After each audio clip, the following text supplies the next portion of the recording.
I remember distinctly very well that noong napag-usapan yung 200 billion ang bibigay ng Congress, sinabi ko sa Tagalog, although broken, because I really do not know how to talk well. It's a mixture of Visayan and Tagalog in Davao.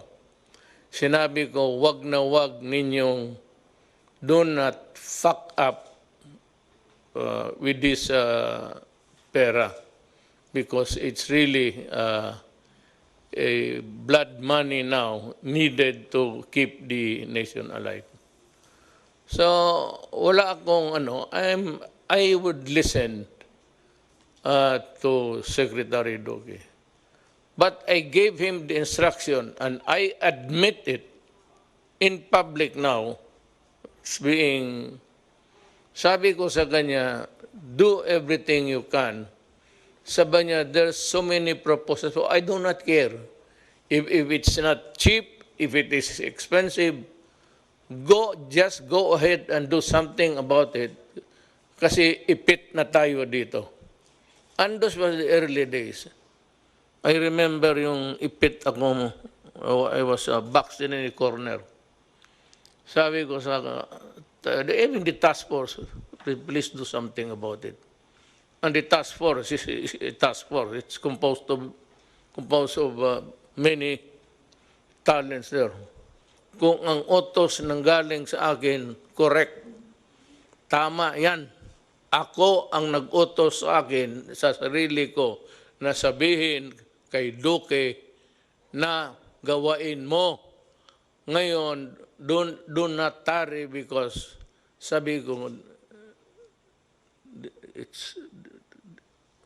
there's no more room in the hospitals. And alam mo, sa totoo lang, a pandemic is pandemic. It occurs maybe every, I don't know. But noong panahon ng, well, that was the Spanish flu just before the First World War. Yung talagang maraming milyon ang namatay. But with the advances of science, it's because we were able to come up with the vaccine. The germs are still here, but they can no longer inflict damage on the next generation kasi nabakunahan na lahat. But to say na nawala, you do not kill bacteria and viruses. They linger on for as long as mankind is in this planet. Hindi talaga nawawala yan. Sabihin mo yung diphtheria, well, hindi yan. A vaccine cannot kill. It's the body that provides the defense against those microbes. Ito ngayon, wala pang bakuna. So gusto ko lang malaman ng sambayan ng Pilipino na I take full responsibility ng utos ko na magdalian mo. Wala akong pakialam kung saan ka magkuha, magnakaw ka. And I remember saying it, I do not care whether you go and steal, borrow, or kill a person to get what needs to be done. We would want to start with some explanation to be given by Yusek Lau on the purchase of PPEs and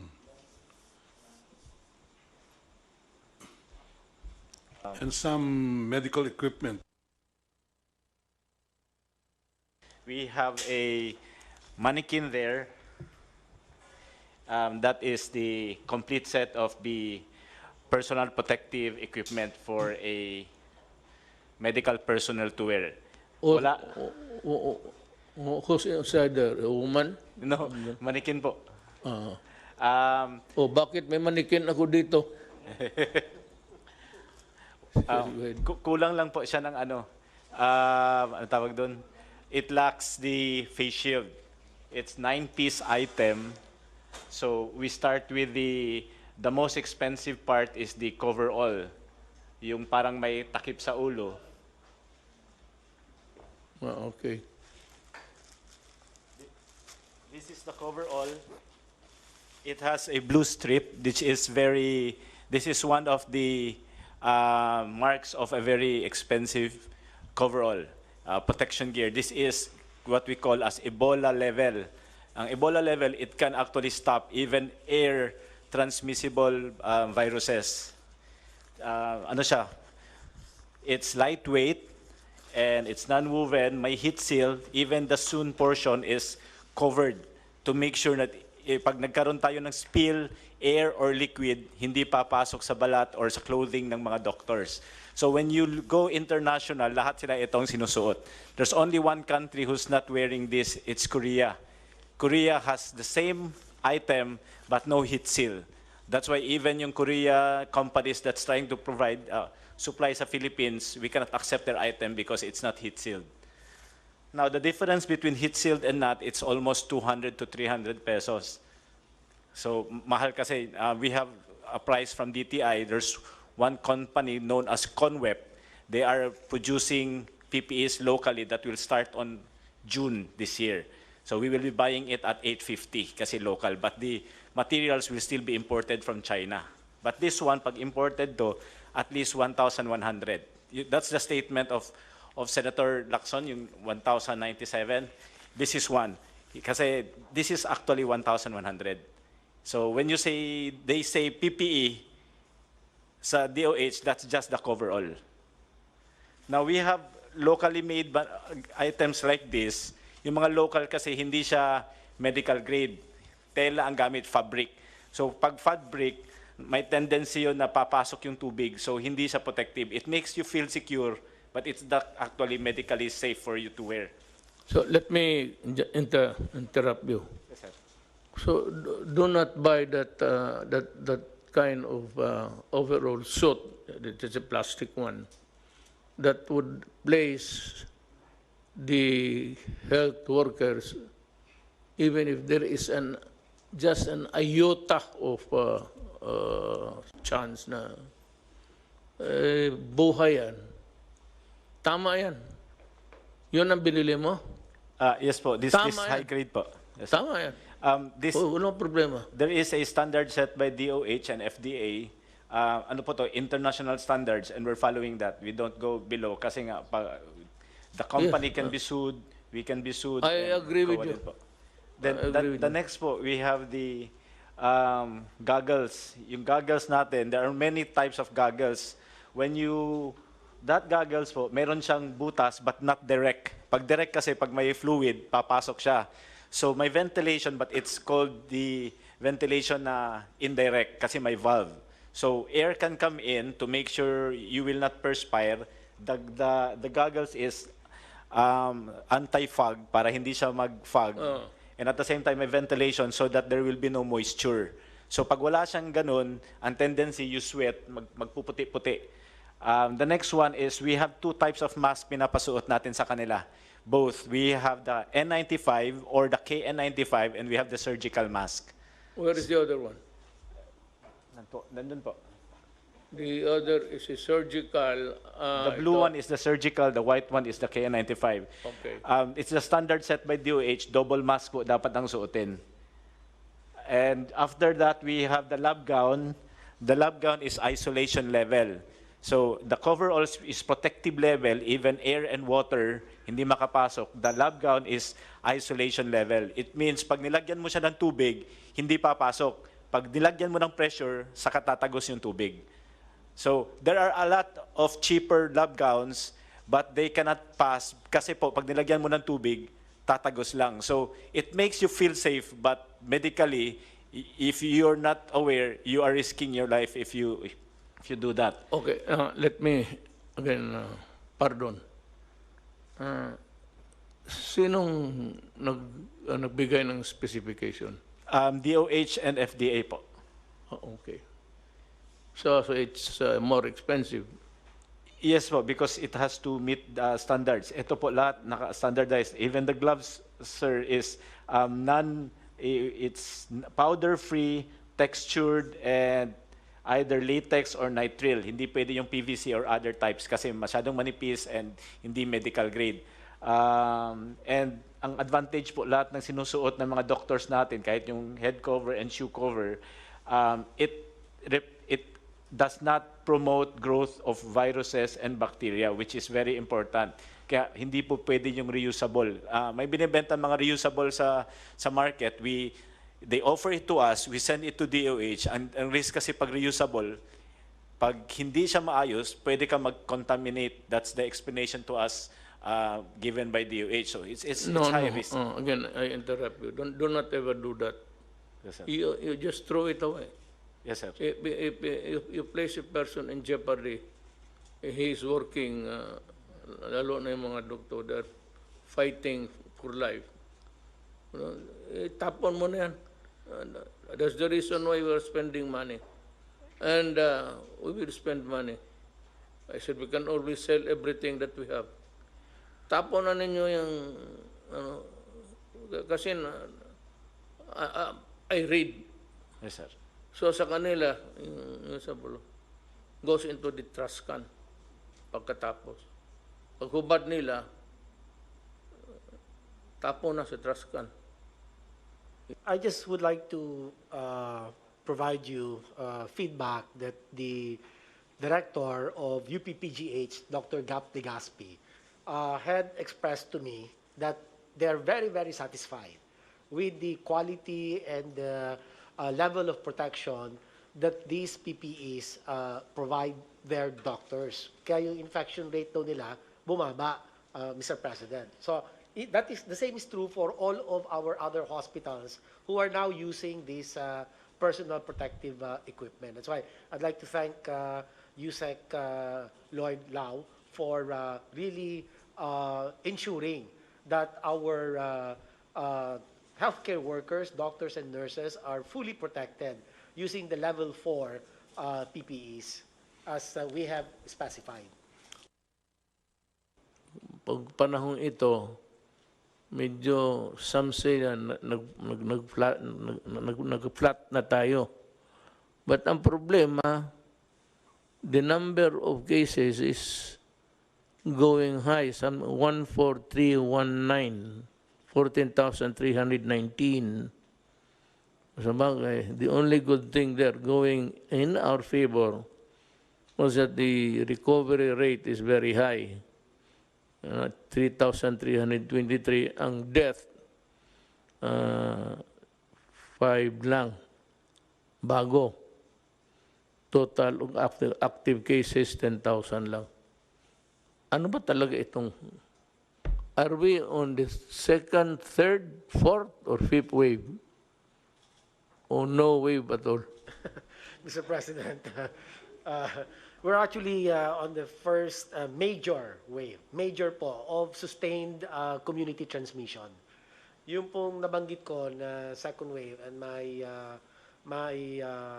assumption, my statement was based on the article that was published by Dr. John Wong of the Epimetrics. Dr. John Wong sits as one of the expert advisors of the Interagency Task Force on Emerging Infectious Disease. And to him, as an epidemiologist, a top epidemiologist, he considers that the 3 first cases in the Philippines, although imported, would represent a minor wave. Maliit na wave lang ho siya, sir. Tapos nagkaroon po tayo ng lull of about a month, the whole of February, and then March, nagkaroon tayo ng mga umpisang reported cases. Alam mo, huwag ka masyadong ano dito, touchy sa issues because always there will be pro and cons. Pakinggan na lang natin because this is a democracy. Kaya lang, but democracy, there is the favor of attacks. Issues plus attacking the guy personally. So, alam ko ikaw, you are hard-pressed. And I know your situation. You just tell us if that is the one that's in your the gray matter between your ears. Eh, di sabihin mo, ano, ayaw ninyo maniwala, bahala kayo, basta ito yung akin.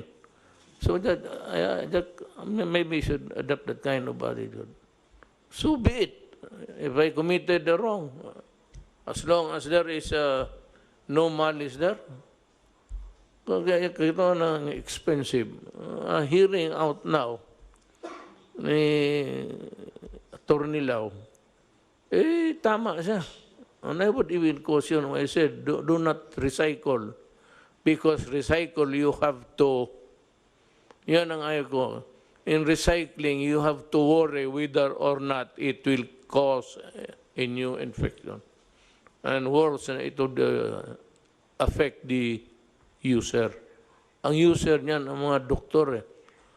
O ang akin lang dito is, I'm looking for, what I'm interested to know is that, is there graft and corruption there? Yeah, was dirty money change hands? Kaya talagang, pagkaya na, wala na tayong pinag-usapan, talagang maghiwalay-hiwalay tayo. Pero kung sabi ka lang, nagkamali ka, as it is, yung sabi mahal-mahal ng ano, ito nga yung panahon ng, I said, at the height of the contagion, wala naman akong narinig putang na gustong tumulong. Ngayon sa tayo, sabi, umaabot sa akin, meron dito, meron doon. So, sabi ko, papunta, si Bong, papuntahin mo sila dito at dalhin nila yung produkto. Kaya para tawagin natin ibigay natin sa Interagency Task Force. Wala naman. Let me ask you this very crucial question. I just want to be satisfied, really. Ano itong sinasabi nilang mas mura doon at itong ko na mag-asawang spouses ko are the dealers of itong yung nabili ninyo at mahal? Oh, is there really a price difference there or haka-haka lang nila yan? I do not know these two personalities. Ito pong ko. Somebody might know about this couple. Perhaps, I don't know if Yusek Lloyd. Ito yung nagpabili. Ahente. Yes, Mr. President, they have offered to sell. They are owners of, I think, Omnibus. The company is known as Omnibus. They are A manufacturing company. no, they are the exclusive distributor of Sansure in the trading. Philippines. The first document that we have was a letter from them sent to the Secretary of DBM, Medal Avisado, that was sent to PSDBM. Their offer of the mechanical automated extraction machine is at 4 million pesos. We also have an email from them offering the said item at 4,350,000, which Senator Lacson is claiming that if you buy it direct from Sansure, it's only at 1,750,000. As per record, Omnibus Biomedical Systems Incorporated offered it at 4,325,000, and Guidance Management Corporation sold it at 5,274,423. Filana Serve Incorporated at 7,740,000. These are all domestic corporations selling Sansure equipment in the Philippines. However, during the bid, they did not win because a foreign corporation from Hong Kong-based, which is also an exclusive distributor of Sansure in Hong Kong, sold it to us, yung mga kits. So, natalo po sila sa bidding, kaya hindi sila nanalo. But they are complaining, why are we not respecting their exclusive distributorship? I think it was correct that it reached Sansure Corporation because we were discussing with Ambassador Wang through the Chief of Protocol, Robert Borge, complaining about these issues. The officers from Sansure actually went to the Philippines. I met them last Friday and also yesterday.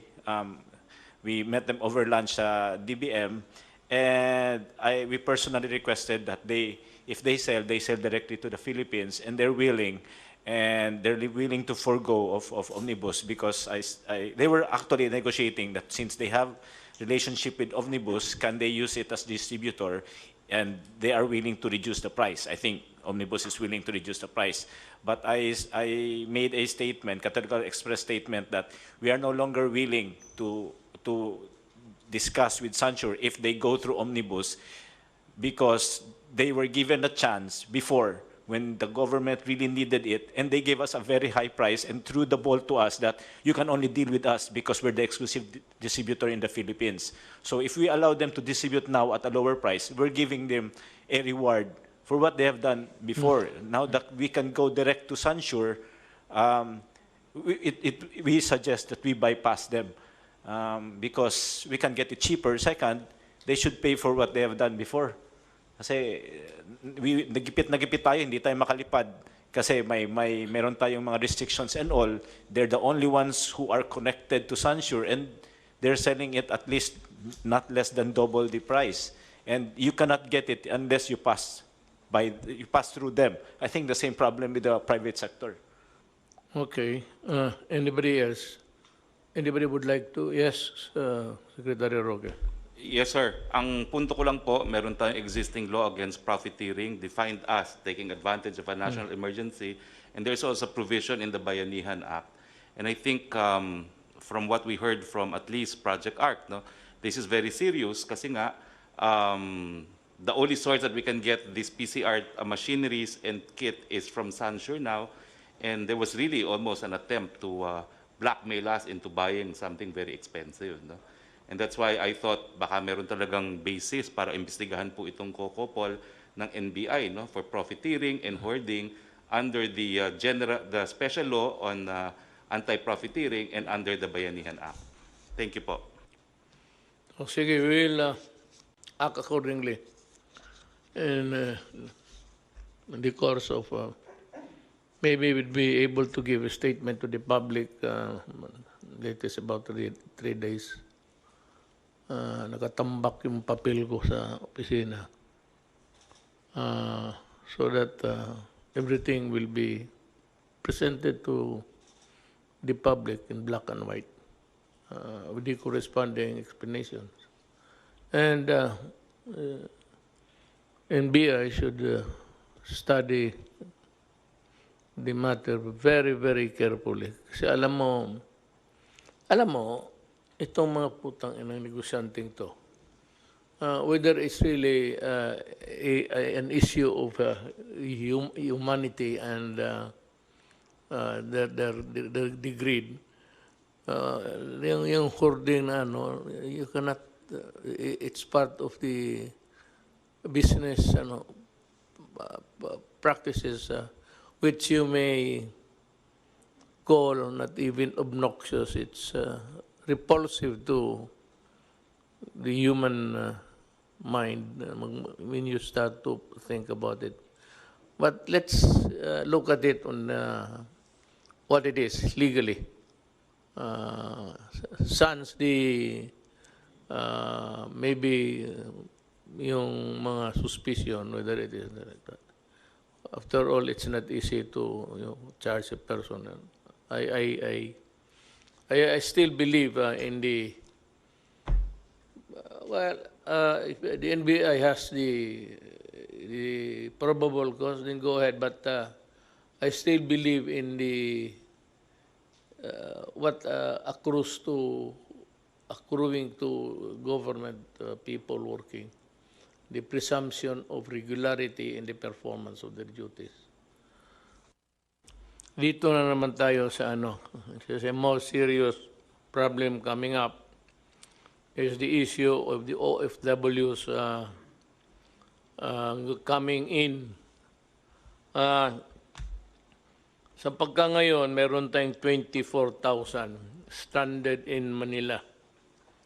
And they are stranded in the sense that they are not allowed or they cannot go home because the local governments are not accepting them. So, merong nga pronouncement na ang policy na they will not accept returning OFWs.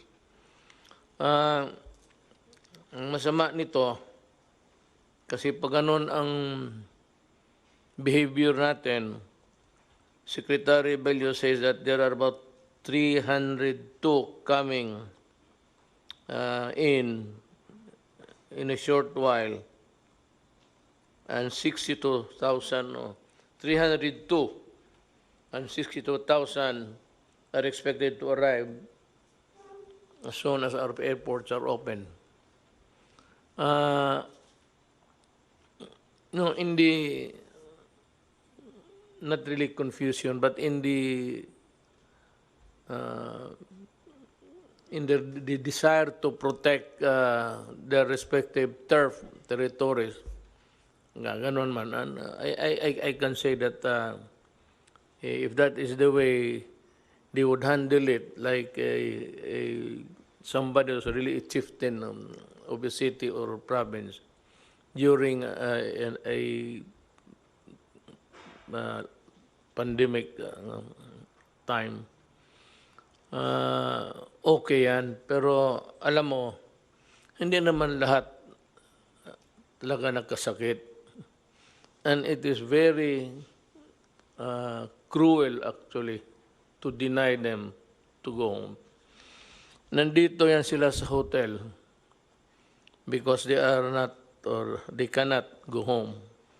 First, because of lack of money and resources. So I have instructed, was it last night, through Secretary Roque, that I am ordering the use of all government assets, whether it's really the air or the sea or the transportation owned by government, that they should be utilized in accepting and probably delivering them to their, if possible, delivering them to their homes, to their families. Na itong coming na 302 is it's a big worry. Now, yung 62 na dadating shortly, pag hindi ninyo tinanggap yan, magkagulo tayo ang Pilipinas. Now, let me be very clear. Let me talk about legality para wala tayong sakit ng loob. Nobody but nobody can really stifle the right of whether he is traveling and working outside and coming in, going home. Nagkaroon lang itong temporary an aberration in the movement of people because of the COVID. Ito ang sasabihin ko sa lahat. I said nobody but nobody. And only the national government can impose restrictions on travels because it is the only agency who can declare that there is an emergency of national interest. The issue is national interest. And that power of declaration is not shared by anybody. It's the national government. Ngayon, may mga syudad na ayaw nilang tanggapin. You know, I'm ordering you to accept them, open the gates of your territories and allow the people and allow the Filipino to travel wherever they want. Yung sequestration ng tao o lockdown should dovetail the national policy. Or better still, as not to confuse the people, you are not allowed to unilaterally declare na ganito, you are closing the entry, the egress and ingress ng tao. Mahirap yan. Magkagulo tayo, kanya-kanya kayong... So, if you want a measure to be implemented in your local government unit, ask permission from the task force. Because, alam mo, it involves many issues. One, in the name of humanity. Two, is the constitutional right. And ito yung pinakamabigat. It is the constitutional right of people to go home, to travel and go home. Do not impede it. Do not obstruct the movement of people because you run the risk of getting sued criminally. Ang agency, because it is the national government who declared there is a national emergency involving a pandemic, an issue of health, that power cannot be shared by anybody else. If you want, as an adjunct of government, maghingi ka ng permiso sa task force. They are the better position really to assess. Kawawa itong 24, so I'm ordering, kasali na yung pera sa, kung may naiwan pa, sa 200 million, gastusin rin ninyo yun para sa pag-uwi ng tao. Because the reason why they are here is connected with the issue of COVID. Nagsiuwian ito, diniport, kasi nga may pandemic involving the entire planet Earth. So the reason why they are deported or forced to go home is because of, well, maybe so as not to have a contagion involving a lot of, in numbers. So, to contain it, ito yung mga ating mga kababayan, pinapauwi. Tanggapin natin sila. Sir, yung pong order ninyo na 24,000 OFWs, lahat po yan ay na-test natin using PCR at lahat po yan ay negative. Kung sakali lang po na may makakalusot na nawala yung kanyang result at siya ay dumating sa LGU ng walang papeles, ang advice po natin sa LGU, tanggapin ninyo at ilagay ninyo sa quarantine hanggang dumating yung kanyang result. Sapagkat yung pong 24,000 po yan ay tested negative po sa PCR. Yeah. Opo. With, doubly, more reason really for not refusing to accept them. Kawawa naman. Alam mo, ladies and gentlemen, if you are listening, Pilipino to, kababayan natin. Tanggapin ninyo and provide for sequestration houses if you want.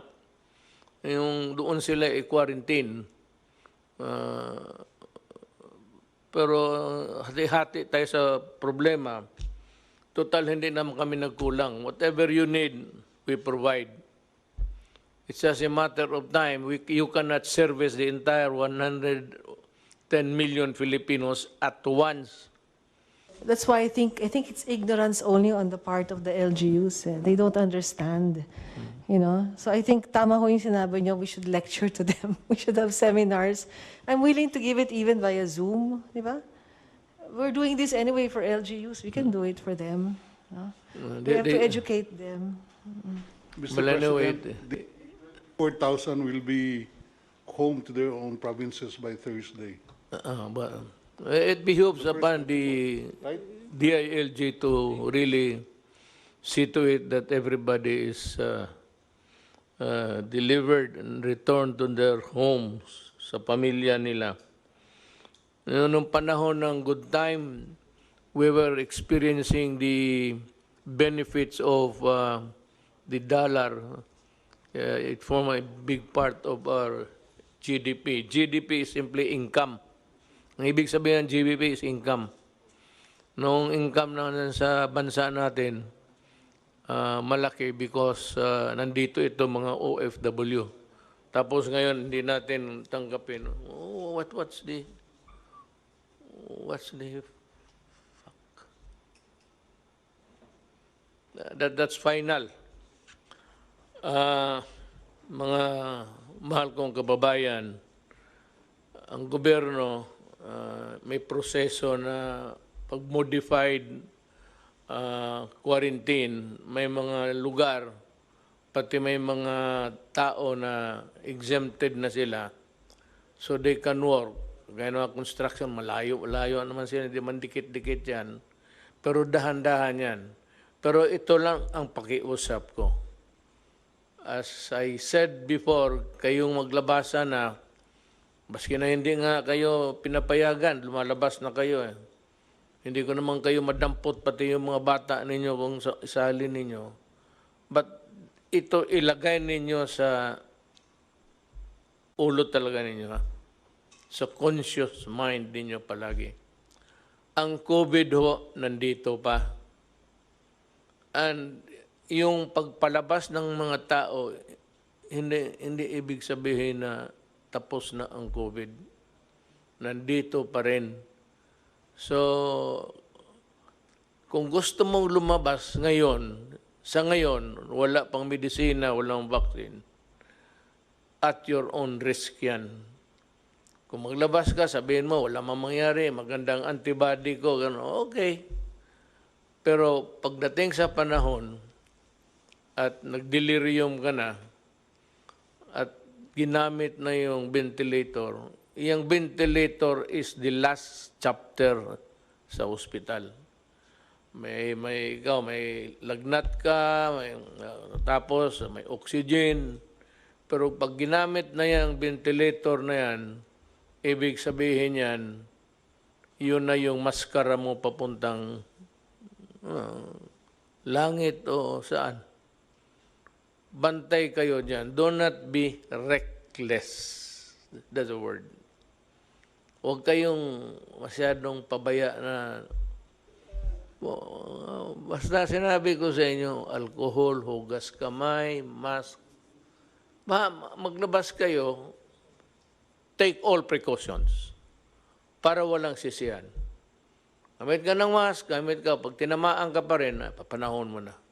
At saka, if you're not allowed to go out, especially yung bata,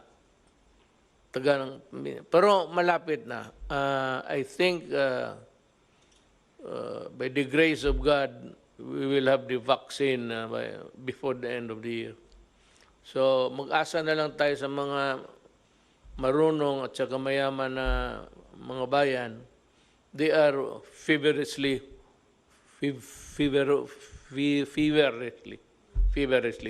working on it. Pag nandyan na yan, ako na ang magsabi, labas na. Pag hindi ka lumabas, hilain kita sa labas, dito ka. Sige, pasyal na kayo.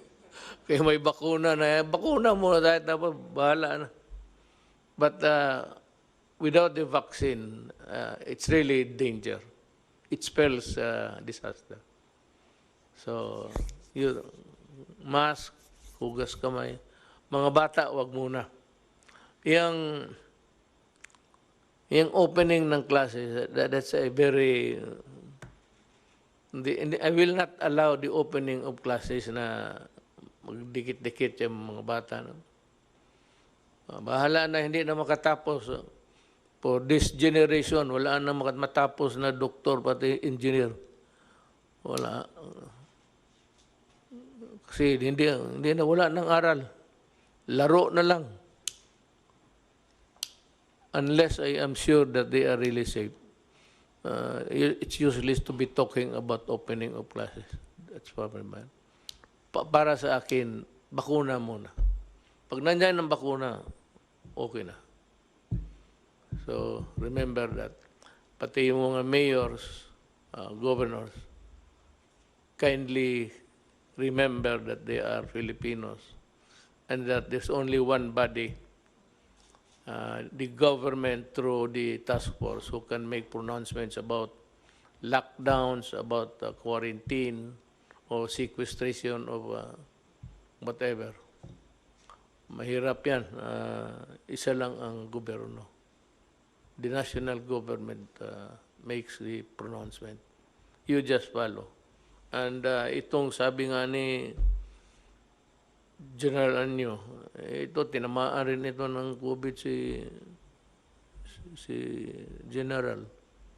Sabi niya, in 24, on his oath of being a public officer, when you talk about official matters in an official discussion, your word is always under oath.